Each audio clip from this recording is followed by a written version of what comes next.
Bonjour et bienvenue dans ce nouveau vlog. Je sais pas comment le micro va réagir avec le vent.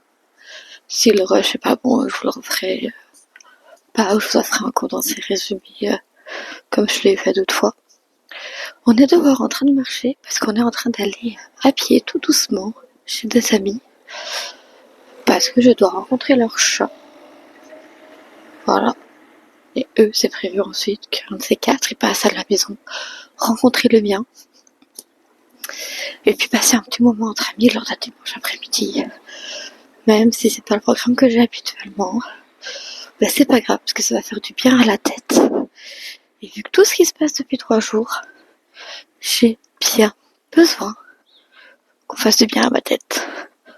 Donc voilà, je profite du soleil pour y aller à pied, en écoutant non pas de la musique comme le laisse croire ce casque, mais un podcast. En ce moment,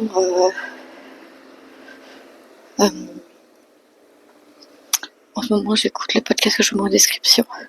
Il s'appelle Sad to Savage, c'est un podcast en anglais. Donc si tu parles pas anglais, ça va être compliqué. Podcast en anglais qui s'appelle Sad to Savage par Shelby Sacco. Je suis sur TikTok et c'est comme ça que j'ai découvert qu'elle avait un podcast. Et du coup, voilà. C'est pas très loin la marche, une petite quinzaine de minutes. Et du coup, voilà, pour le début du programme de l'après-midi. Ce que j'ai fait ce matin, pas grand chose. Je suis rentrée hier soir à l'anniversaire de ma mère assez tôt, vers 22h30. Mais je me suis concentrée sur du montage et de la mise en ligne de vidéos YouTube jusqu'à minuit. En me dormant à moitié dessus, évidemment. Parce que j'étais capoute, crevée, tout ce que tu veux.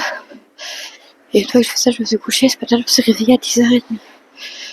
Donc, j'ai scroll un peu jusqu'à 11h. À partir de 11h, j'ai mis YouTube. J'ai lu un chapitre de mon livre de dev perso. J'ai été jeter mon compost. Et j'ai fait des pompes. Parce que j'avais envie de faire des pompes. Et puis j'ai rangé une lessive, la dernière lessive que j'avais à faire qui est faite, ce qui fait que je suis à jour dans mes lessives. Incroyable mais vrai, vous allez me dire, mais non, je suis à jour officiellement dans mes lessives. Puis il était midi, donc je vais manger devant un lien de théorie comme vous l'avez vu. Et puis là on va chez les copains. On rentre, je pense que je rentre au plus tard, au début de la nuit. Donc vers 18h30, 19h. Comme ça, j'aurai le temps de prendre ma douche, ma skincare, de faire mes cheveux, etc. Comme d'hab, hein, comme toutes les semaines. Et puis ensuite, on verra si on a le temps de faire de la vaisselle et de cuisiner un peu. Si oui, on le fait. Sinon, c'est pas grave, on s'occupera autrement. On a toujours des choses à faire de toute façon, dans un appartement ou dans une maison. Donc voilà, pour le programme de cette petite journée. À plus tard!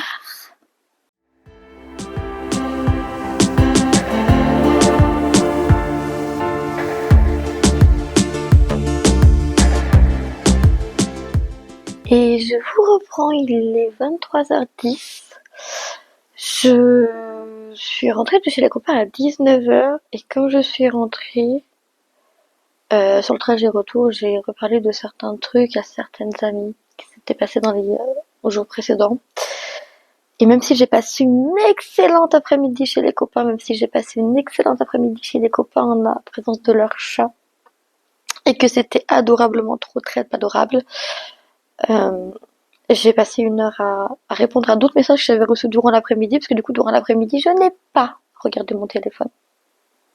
D'accord? J'ai voulu profiter à fond, me déconnecter. Ce que j'ai fait, du coup, je n'ai pas regardé mon téléphone. Donc, quand je suis rentrée chez moi à 19h, j'avais 3 messages sur Snap, j'avais une dizaine de messages sur Instagram. Entre hier soir et cet après-midi, parce que j'avais pas ouvert Instagram de la journée.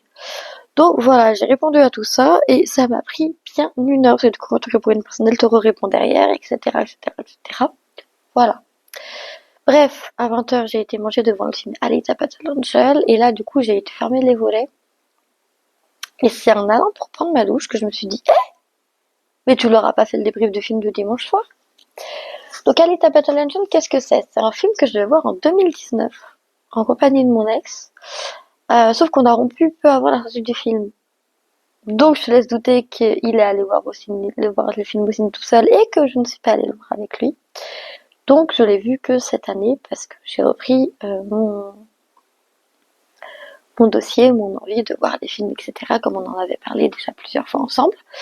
Et du coup, Alita Battle Angel, qu'est-ce que c'est? C'est l'histoire d'Alita qui est une femme entièrement robotisée qui va être reconstruite par le docteur Ito. Le docteur Ito qui est un gars qui fait entre guillemets du transhumanisme parce qu'en fait on est dans un monde futuriste où le transhumanisme, où les consciences des personnes, si tu gardes leur cerveau et ou une partie de leur face, des parties humaines d'eux, tu peux leur reconstruire un corps totalement, entièrement robotisé. Voilà. Donc du coup on vit dans ce genre de monde-là. Donc Alita totalement robot, le docteur Ito totalement humain avec 2-3 autres personnes comme Hugo ou comme un autre docteur totalement humain et d'autres personnes entre deux à moitié robot, à moitié humain, etc. Voilà. Donc on la suit là-dedans. Et du coup quand elle se réveille chez le docteur Ito, Alita ne se souvient pas de qui elle est. Elle ne se souvient absolument rien. Et du coup on va la suivre tout au long du film, aidée par le docteur Ito et aidée par Hugo, à essayer de retrouver sa mémoire tout en vivant en même temps dans la réalité de Dr Ito et Hugo et en les aidant eux aussi à dans leur combat du quotidien à améliorer leur vie, à régler les soucis qu'ils ont dans leur vie, etc., etc., etc. Synopsis assez classique, film très bien, très beau film. Franchement, la DA réalisée sur Alita, je sais pas avec quelle technologie ils ont fait ça, mais en tout cas c'est impressionnant, mais vraiment impressionnant comment ils ont bien réalisé Alita. Vraiment, je vous jure, c'est impressionnant comment le personnage s'est bien intégré, alors que c'est censé être une femme robot qui n'a rien d'humain. Franchement, je sais pas comment ils ont réalisé ça, mais c'était très bien réalisé. Des très très beaux effets spéciaux. En même temps, vous allez dire, c'est James Cameron le réalisateur. Quand tu vois ce qu'il a fait derrière avec Avatar, tu te dis forcément avec ce film-là, voilà quoi, ce qu'il avait déjà fait avec Avatar avant et ce qu'il a fait depuis avec Avatar 2 et 3, forcément, comment dire, voilà quoi. Donc, très très beau, très très bien réalisé. Apparemment, c'est inspiré d'une série de mangas et c'est expliquerait pourquoi le film a, selon moi, pas une vraie fin. Dans le sens où s'il y a une fin relativement ouverte, mais on sent que l'ouverture est quand même relativement dirigée pour laisser place à une suite. Suite qui n'aura pas eu lieu parce que quand le film a commencé à être disponible sur des plateformes telles que Netflix et Prime Video, il y a une guéguerre des plateformes sur qui rachète quoi et ils ont du coup décidé de pas financer Cameron pour faire la suite alors que Cameron avait déjà l'idée de production du 2, de ce que j'ai compris. Donc je suis un peu déçue.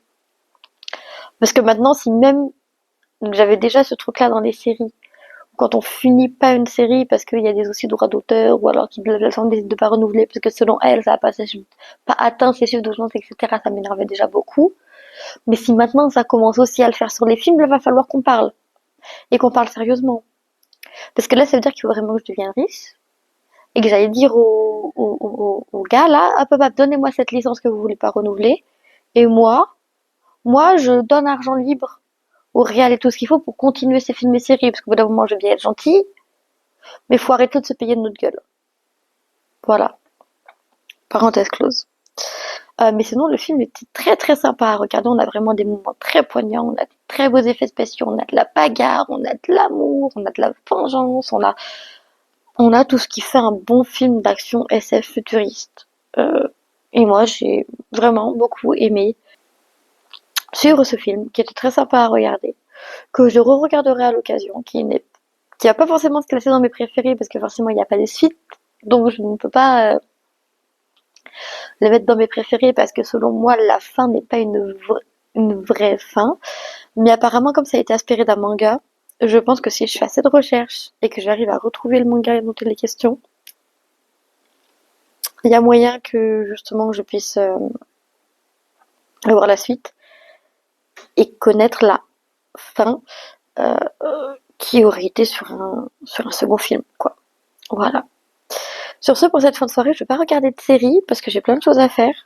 Par exemple, du coup, ma douche, je la prends en début d'après-midi, mais comme en début d'après-midi, j'étais chez mes amis, comme toute personne normale, je vais du coup la prendre maintenant que je suis rentrée, que je ne vais pas ressortir avant demain pour aller au travail. Je vais aussi en profiter pour me laver les cheveux, comme toutes les semaines, comme toute personne saine, censée, propre et non négligée. On prend une douche tous les jours, on lave les cheveux dès qu'ils sont sales. Alors ça fait une semaine qu'ils n'ont pas été lavés, ils commencent à être sales, donc je vais les laver. Voilà. Et c'est pas parce qu'on a une repousse entre la coloration et la couleur, une repousse entre les cheveux naturels et la coloration qu'on est négligé, je tiens à le signaler, bien au contraire.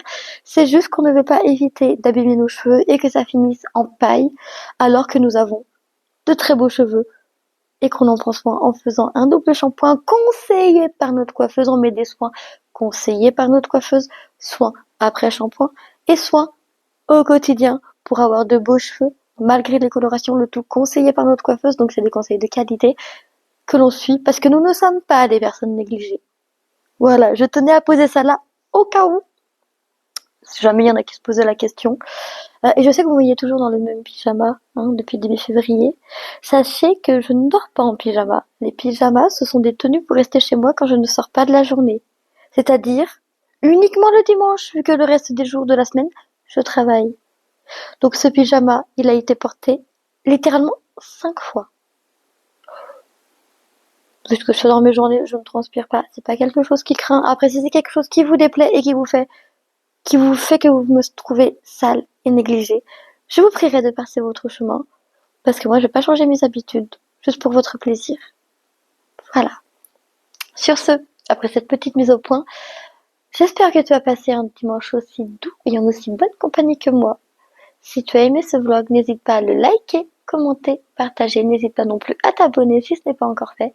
Et sur ce, je te dis à dimanche pour une nouvelle vidéo et à mercredi pour un nouveau vlog. Des bisous, bye bye.